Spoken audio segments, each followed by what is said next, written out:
My life's too hard was named the most used Chinese internet buzzword in 2019. 我太难了。 It first appeared in a video on Kuaishou. The dramatic way the webcaster complained instantly caught on, with legions of Chinese internet users borrowing his expression to vent their feelings about life in a self-mocking way.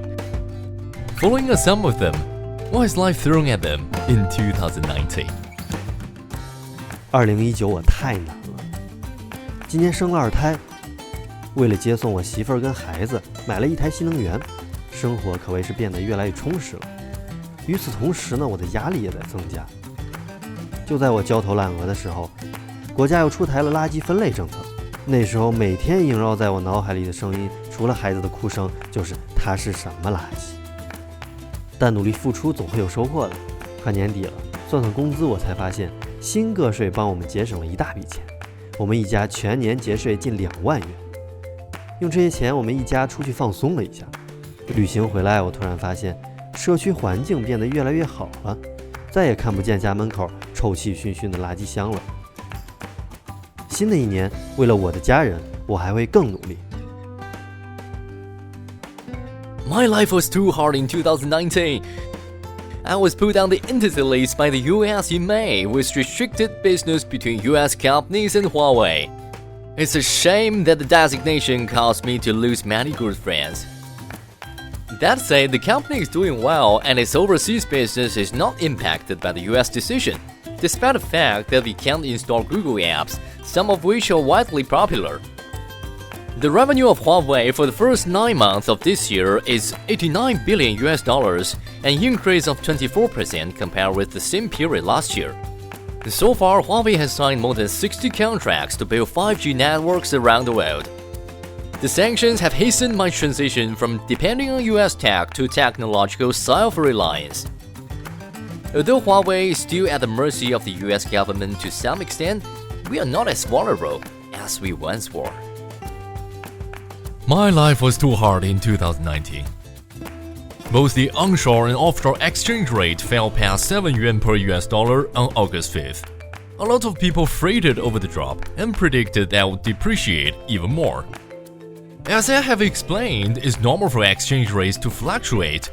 It's through such fluctuations that the price mechanism can do its job of allocating resources and self-regulation. It was at the challenging time that the US Treasury named China a currency manipulator. Faced with the rumors about the false accusations against me, I believe truth is on my side, and I'm still one of the most stable currencies in the world. It's obvious from recent trends in my exchange rate that I've been fairly flexible since crossing the threshold of 7, which means I'm driven by the market to a significantly higher degree than before. Recently, the steady growth of the Chinese economy provided me with strong support. My life was too hard in 2019. Do you know that the Chinese Ministry of Foreign Affairs is the only foreign affairs department in the world that hosts its regular press conference on every workday? 2019 has been a particularly busy year. 您这一年最大的感受是什么？幸福。Despite the great pressure, China's diplomats tirelessly explain China's foreign policies to the world. 公道自在人心，正义终将到来。中国人不信邪不怕压，从来不吃这一套。事实上，自己生病让别人去吃药也是没有任何用的。我要再次强调，香港是中国的香港，香港事务纯属中国内政。2019我太難啦！自6月份香港修例風波以嚟，香港反對派同埋一啲激進嘅勢力，打住反修例嘅旗號，為咗所謂嘅訴求，破壞道路、燒毀巴士同埋地鐵站，甚至燒毀警車，仲將大學作為兵工廠，製造各種各樣我哋難以想像嘅武器對抗差人。我哋有將近500個同事受傷，有一啲隻腳中過箭，有一啲條頸俾美工刀割傷，俾人淋強水燒傷，仲有市民係因為咁樣失去咗寶貴嘅生命。我哋非常之痛心。面對暴力行為，其實我哋已經極度克制，但係為咗保護我哋自身安全同埋保護市民嘅生命安全，我哋依然係要採取措施。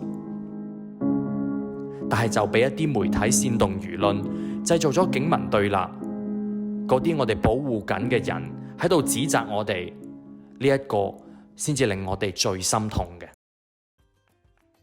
值得慶幸嘅係，特區政府同埋多數嘅香港市民一直支持我哋仲有咗新處長、新口號，我哋相信嶄新美好嘅明天應該唔會好遠啊。2019 is both an ordinary and extraordinary year for China. Since its founding 70 years ago, the People's Republic of China has achieved remarkable progress. Nonetheless, the country is facing a lot of problems and have to deal with an increasingly complex international situation. Through perseverance, it has emerged stronger for challenges. Will 2020 be a special year for China?